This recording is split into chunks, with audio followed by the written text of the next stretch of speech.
when September ends. Everybody, like my father's come to pass. 7 years that's gone too fast. Wake me up.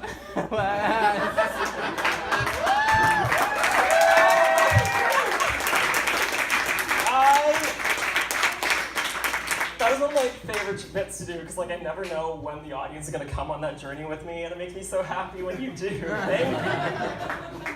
Oh, man, I feel like this is a safe space, guys. I feel like I can really share with you. I'll be honest with you, I'm going through kind of a rough time at the moment.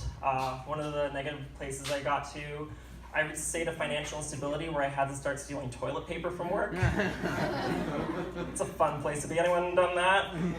It's one of those like weird stages of adulthood that like you knew existed, you never thought you'd reach, but were somehow eerily mentally prepared for. It's like it's there, I need it, they're paying me anyways. Let's see how far we can take this. And the scary part is how quickly you jump to those conclusions. Like, one moment your pocket's a little overstuffed with toilet paper. The next you're hoping no one notices you bring a duffel bag to the washroom. I'm a lifeguard, which surprises a lot of people because I look more like a pool noodle than an actual life-saving device. People see me at the pool, they're like, is that guy here to save lives or hype up a car dealership? Both, depending on the day. The new Nissan Hyundai, I don't know anything about cars. No, I don't have a whole lot of complaints about my job because like I get paid to sit. If I was allowed to do cocaine, I'd be a city councilor. But like, I just feel like if you've done anything for long enough, like I've been a lifeguard for 7 years, and like after 7 years, even like the tiniest little things start to frustrate you about your job. Like I guard a lot of like morning lane swims, and for those who don't know what a morning lane swim is, it's a recreational program where senior citizens gather in a pool and do their best impersonation of a drowning person while saying racist comments about the lifeguards. It's really great. It's super fun. I do a lot of those, and I was like guarding one the other day, and I was sitting up on the chair, and this old man swims under the chair, and he goes, "Excuse me," he was British. That was not a choice that I made, that's part of the story. He goes, "Excuse me, could you please turn the music down?" And I just went, "Die! Die!" Until he left. It's tiny little things, they're just frustrating, you know? I'm going through a breakup currently. Aww.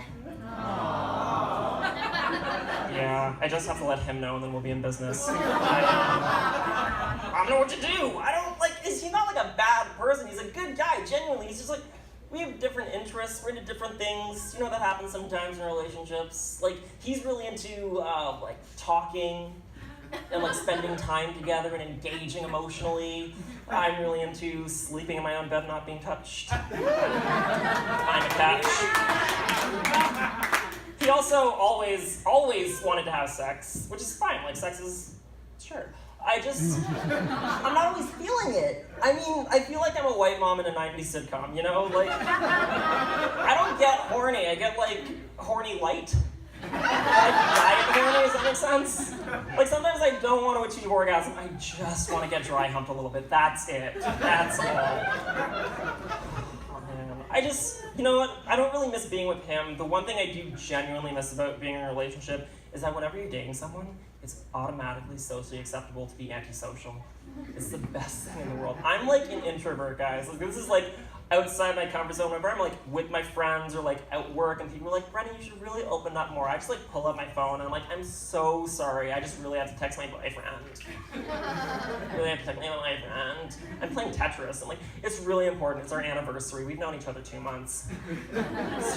I don't like, can I tell you like my personal hell that I've recently discovered? Because like I used to live in a house and we moved into an apartment building recently. My personal hell is elevators. Oh my god, I hate being in an elevator. I don't know what it is, this like psychological mindset we get into when we get into elevators. You stand there with the other person in the elevator, just silent. You're playing this weird like competition where you're trying to see if you're gonna get off on a higher floor than them. I always lose. And there's this weird like elevator etiquette thing that you have to do where like if they press your button for you, you have to then wish them a good day as you're leaving. Are we dating now? What is this weird? I hate it.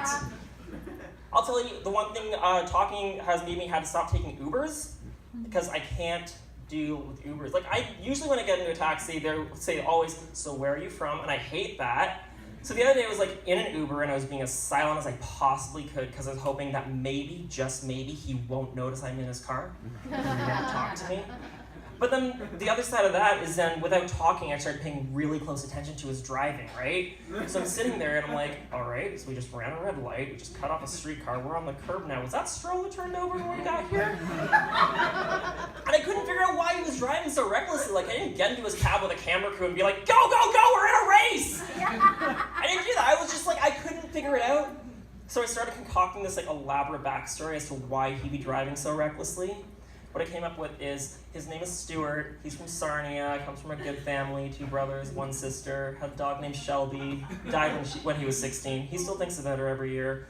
He was a hockey player, he moved to Toronto so he could go pro, but his high school girlfriend Kayla got pregnant, so he had to give up on the dream. He had to start driving Ubers to support her.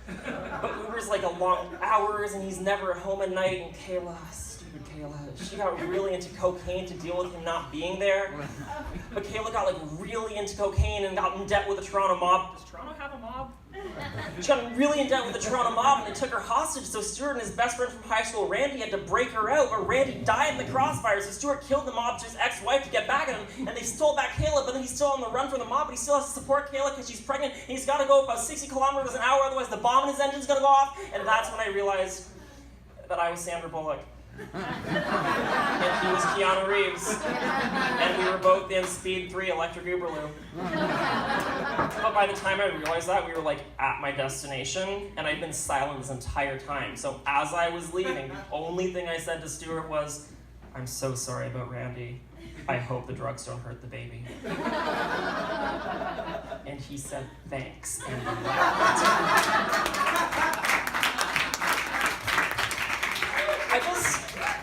I don't think I'm making the transition to adulthood very well.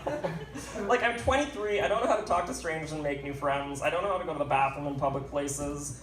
I look like someone who, within the span of a week, opened and closed a low-budget yoga studio. I learned recently I don't know how to buy groceries for myself. That was really fun.